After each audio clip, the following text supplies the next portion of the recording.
Hoje estou gripado, por isso a primeira coisa que irei fazer é uma xícara de chá. Naturalmente será chá gelado. Uma coisa ser quente ou fria depende de como é observada. No entanto, todos nós sabemos que é fácil aquecer uma coisa. O difícil é esfriar algo. Conhecemos o fogo desde antes do alvorecer da história. Mas a geladeira é apenas um pouco mais velha que a pessoa mais velha viva. Hoje vamos descobrir como esfriar coisas. Até que ponto frio é frio. Esse material está numa temperatura tão baixa que o próprio ar se transforma em líquido. Isso está realmente frio, hein? Hoje vamos descobrir como conseguir isso. Essas máquinas extraordinárias fazem maravilhas com o gás mais comum da atmosfera, o ar comum. Essa é a matéria-prima deste plano, o ar urbano comum de um meio ambiente industrial moderno. Estas máquinas comprimem esse ar, ocasionando ao mesmo tempo seu aquecimento. O ar é esfriado pela primeira vez.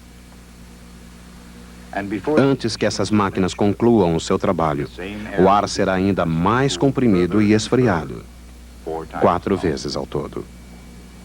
Finalmente, no interior desta coluna, o ar comum, uma mistura inodora e sem cor, constituída principalmente de nitrogênio e oxigênio, será transformado. Finalmente, estará na forma líquida. O ar passa por uma série de filtros. E nesse processo, antes de sair como líquido, sua temperatura foi extremamente reduzida. E quando sai, pode apresentar muitas surpresas. O oxigênio líquido parece refrescante, mas quem estiver pensando em fazer a loucura de dar um mergulho deve lembrar que a sua temperatura é de 186 graus Celsius abaixo de zero. Nesse processo de transformação do ar em líquido, a aparência pode ser enganadora. Por exemplo, em temperaturas e pressões comuns, a água é um líquido e o ar, um gás invisível. Mas nas temperaturas encontradas aqui, o ar é um líquido e seu vapor pode ser observado facilmente. A água congela ao sol do meio-dia. Nas fábricas, assim como na natureza, as maravilhas do nitrogênio e do oxigênio não param de nos fascinar. Isto porque todas as substâncias do mundo, o próprio ar inclusive, podem ser sólidas, líquidas ou gasosas. Dependendo de 2 variáveis, pressão e temperatura, a matéria forma sólidos, líquidos ou gases. Esses são os estados da matéria.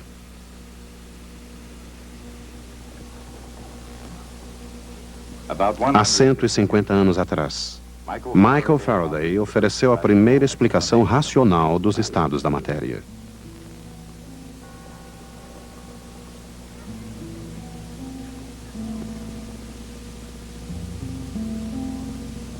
Criança pobre e não privilegiada, o jovem Faraday, mesmo assim, conseguiu entrar para o mundo da ciência. E uma vez estabelecido na Branstead Royal Institution, elevou-se a alturas não alcançadas desde Sir Isaac Newton. Mas logo descobriria que as experiências sobre os estados da matéria podiam ser perigosas. Em 1823, por exemplo, ao fazer experiências com gás de cloro, liberado num tubo de ensaio vedado e aquecido, Faraday observou a formação de um fluido na extremidade mais fria do tubo. Mas abrir o tubo para ver o que estava acontecendo talvez tenha sido imprudência. Michael Faraday não perdeu sua fleugma britânica e acabou encontrando o cloro líquido. Depois de ter transformado um gás, o cloro, em líquido, ficou ansioso para fazer o mesmo com outros gases, talvez até ansioso demais. Mas apesar das pressões do seu trabalho, Michael Faraday sobreviveu.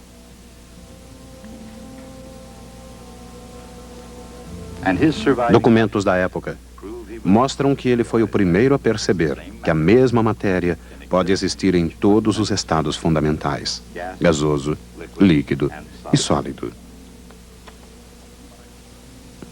Mas para isso, é preciso que estejam na temperatura e na pressão adequadas.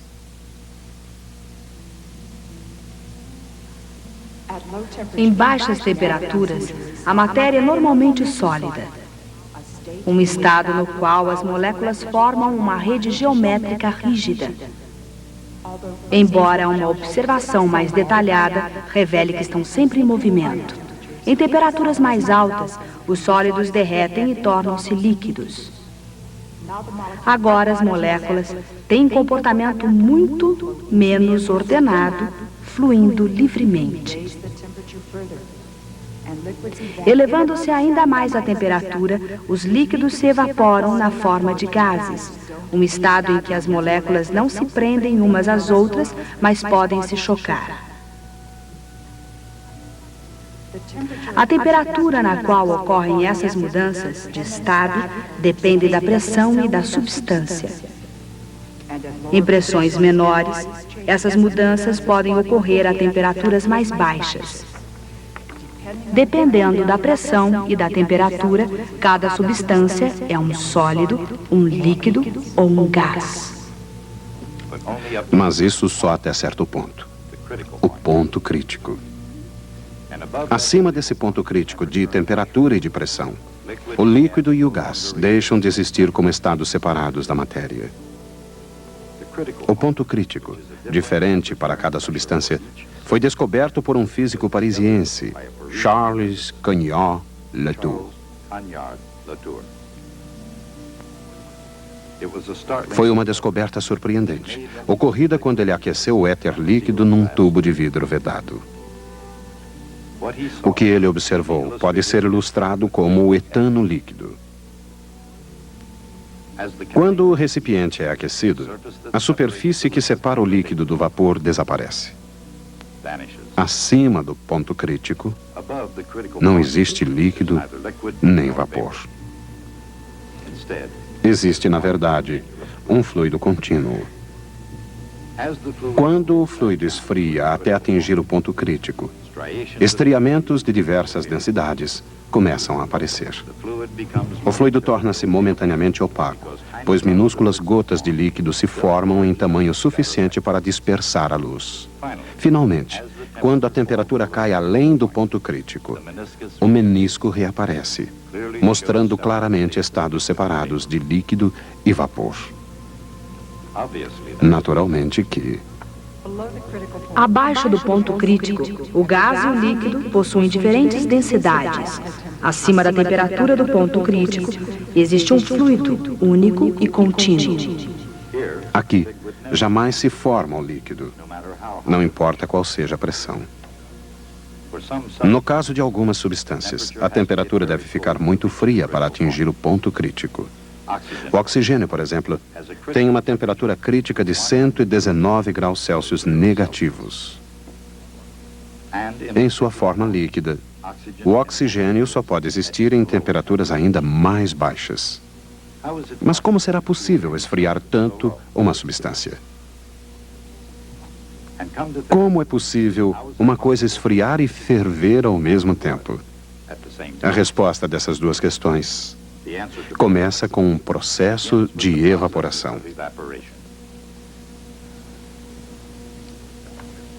E isto começou antes de se começar a perder o controle das coisas, de fato, antes mesmo de se ligar o motor.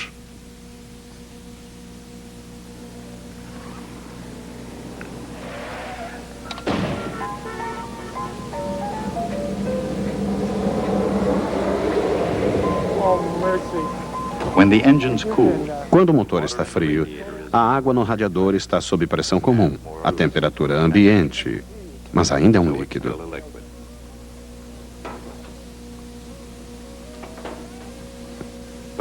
Mas quando o líquido ferve, ele se vaporiza.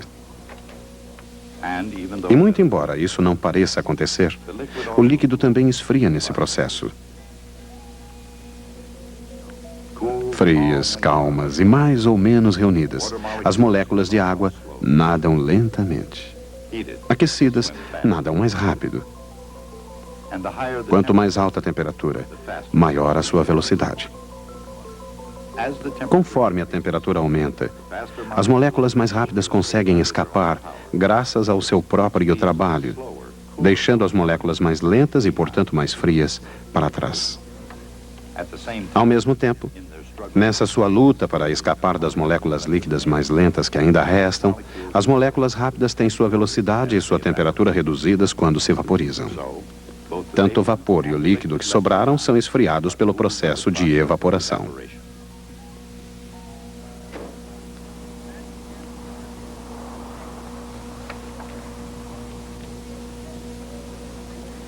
Superficialmente, isto pode parecer um pouco irreal. Mas a verdade é que, de uma forma ou de outra, a evaporação tem mantido as coisas frias há muito tempo.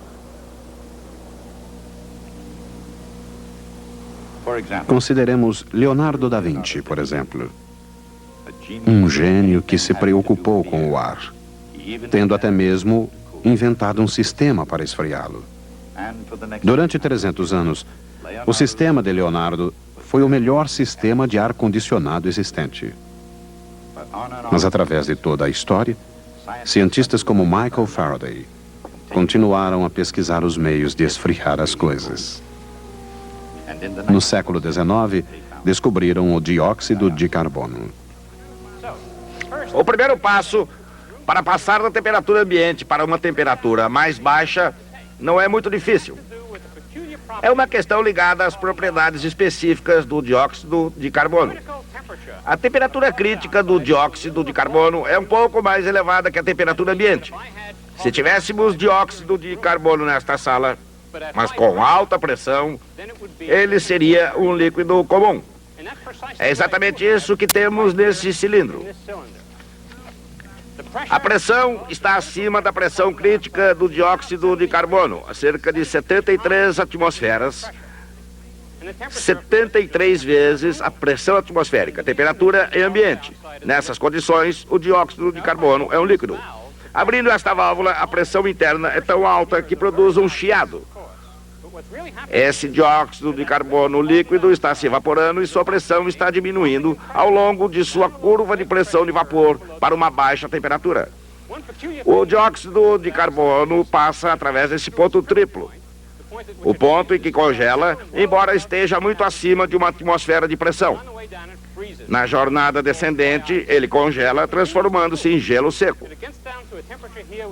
Se continuarmos a esfriar, ele atinge quase 80 graus Celsius negativos, antes de atingir a pressão da atmosfera e parar de esfriar. Vejam só isso. Abrindo a válvula, chegamos a quase 80 graus Celsius negativos.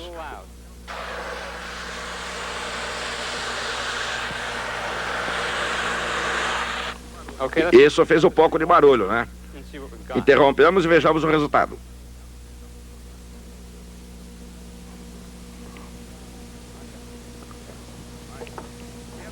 Aí, gelo seco. Não é muito difícil obter essa temperatura assim tão baixa. Mas foi uma tarefa muito difícil chegar à temperatura do ar líquido. Mas isso não foi o fim.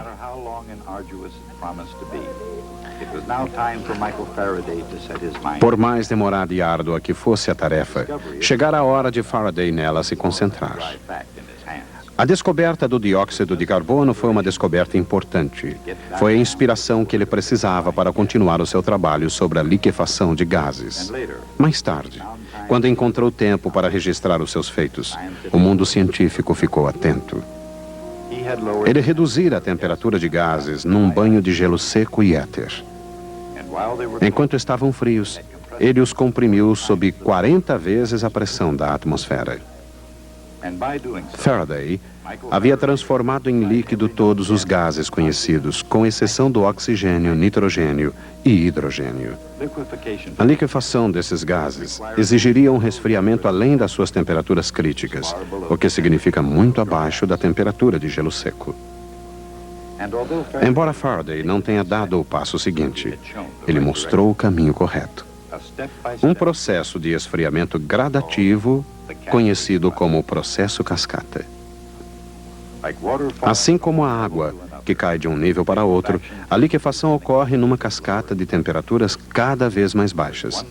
Cada líquido serve como o banho do outro, esfriando o seguinte. Mas para liquefazer o oxigênio, seriam necessários passos adicionais.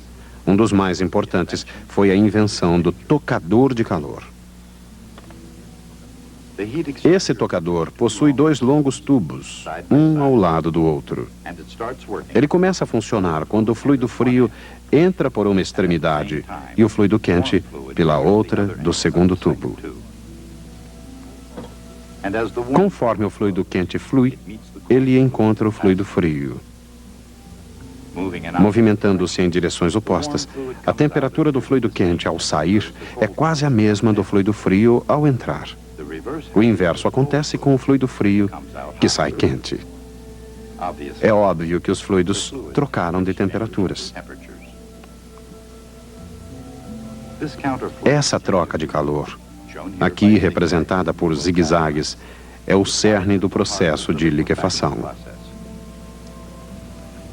A troca de calor torna possível liquefazer milhares de litros de oxigênio e nitrogênio todos os dias.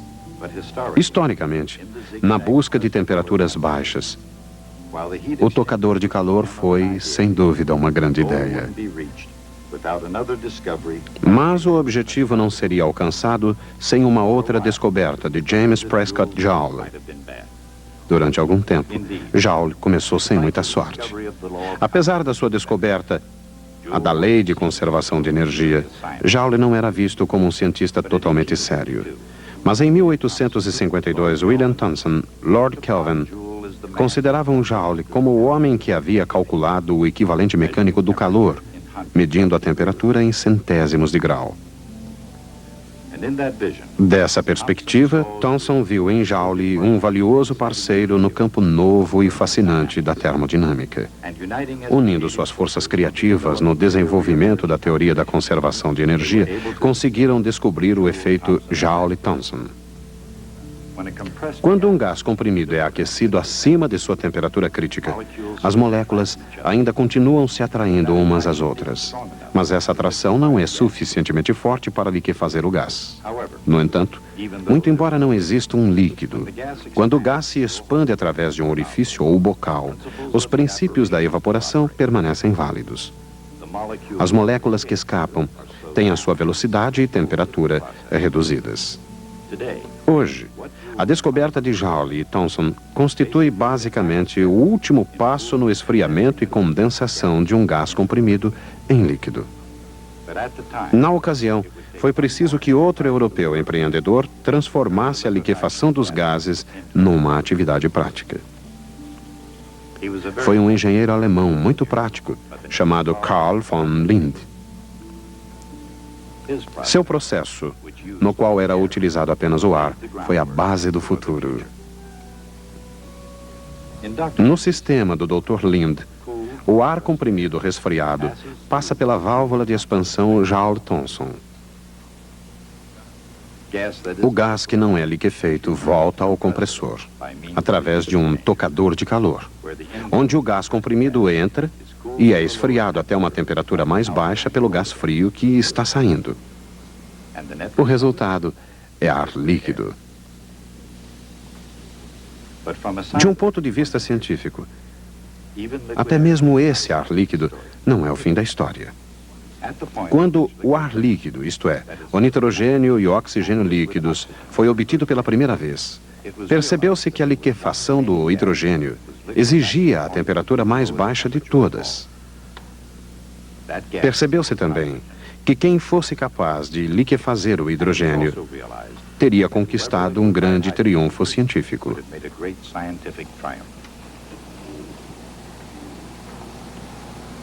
Mais uma vez, estava dada a partida para a corrida.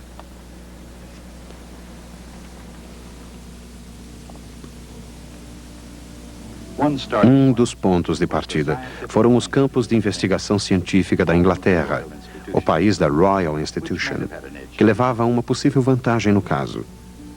Essas salas frias na Grã-Bretanha foram o ambiente intelectual de Faraday, Crookes e Davy.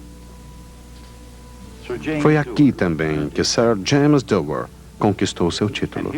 Por aqui também vagava o fantasma extremamente competitivo de Isaac Newton. Assim, parecia pouco provável que a Holanda, com sua paisagem pitoresca, pudesse ser um ponto de partida vantajoso. Mas a Holanda é a terra da Universidade de Leiden. E essas paredes não apenas refletiram o eco de lendas científicas, mas Rembrandt, Van Marum e Berggraaf. Esta parede, talvez o mais notável registro de nomes notáveis da história da ciência, refletiria as conquistas científicas mais importantes durante as décadas que se seguiriam. Mas na década de 1880, muito antes de Lawrence ter convidado Einstein para fazer uma palestra aqui, continuava a corrida pela liquefação do hidrogênio.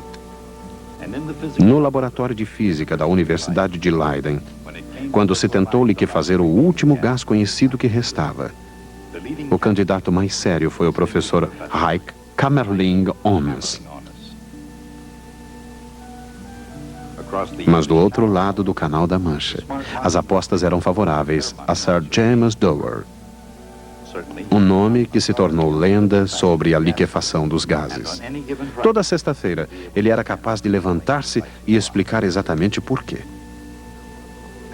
Na Royal Institution, além de palestras inventivas, Dewar inventou muitas coisas de importância científica.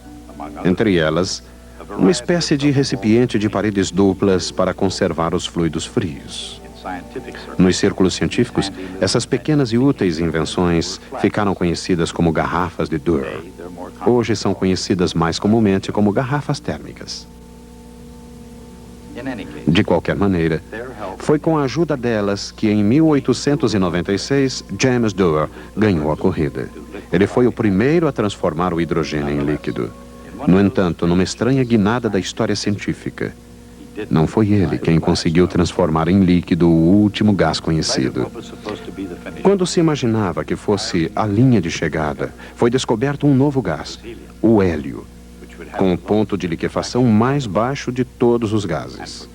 Para Kamerlingh-Onnes, o hélio foi uma outra oportunidade. Ele queria ser o primeiro a transformar em líquido aquele que era finalmente o último gás da Terra. Foi preciso muito conhecimento e uma extraordinária maquinaria e assistentes competentes, trabalhando por mais de 10 anos. Mas foi um sucesso. Kamerlingh-Onnes foi o primeiro a transformar o hélio em líquido a uma temperatura de apenas 4 kelvins acima de zero absoluto. Seu efeito não foi notável apenas para a época. Ele abriu fronteiras científicas a serem exploradas, ainda hoje. O ar líquido não é tão frio quanto o hélio líquido, mas ainda é bastante frio para a maioria das finalidades. Ele pode alterar drasticamente as propriedades da matéria comum. Deixe-me dar um exemplo. Aqui temos uma lâmpada acesa por uma corrente que passa por um fio de cobre. Esse. O fio de cobre tem uma alta resistência elétrica, o que faz com que a lâmpada mal se torne incandescente. Vocês não podem ver, mas eu posso ver daqui. Colocando esse fio de cobre no ar líquido, sua resistência elétrica diminui tanto que vocês poderão ver a lâmpada tornar-se incandescente. Veja.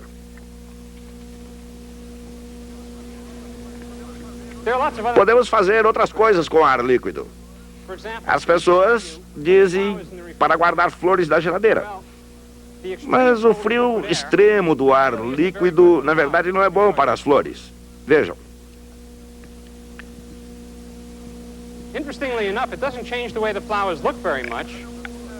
Ela não muda muito a aparência das flores. Elas parecem as mesmas. Na verdade, são um pouco quebradiças. E tem mais uma coisa que gostaria de experimentar nessa temperatura. Uma bola de futebol. As pessoas jogam futebol em climas como o de Green Bay, Wisconsin, onde a temperatura pode atingir 40 graus abaixo de zero. Eu fico preocupado com isso. Os jogadores de futebol ganham muito dinheiro. Não me preocupo com os torcedores, porque alguém que vai assistir a um jogo nesse frio merece qualquer coisa.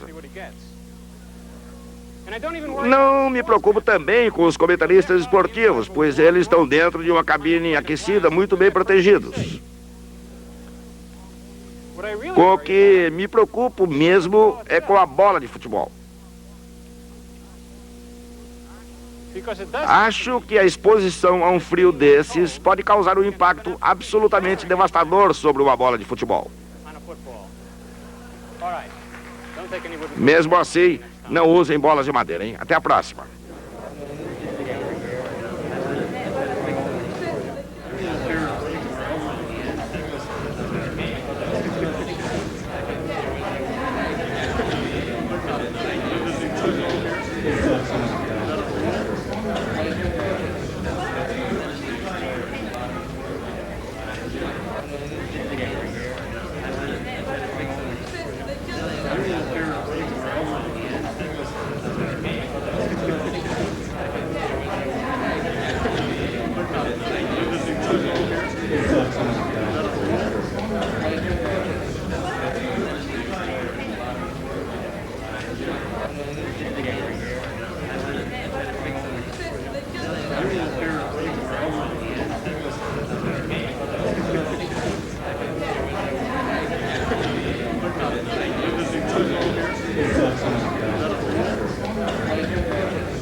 Exactly.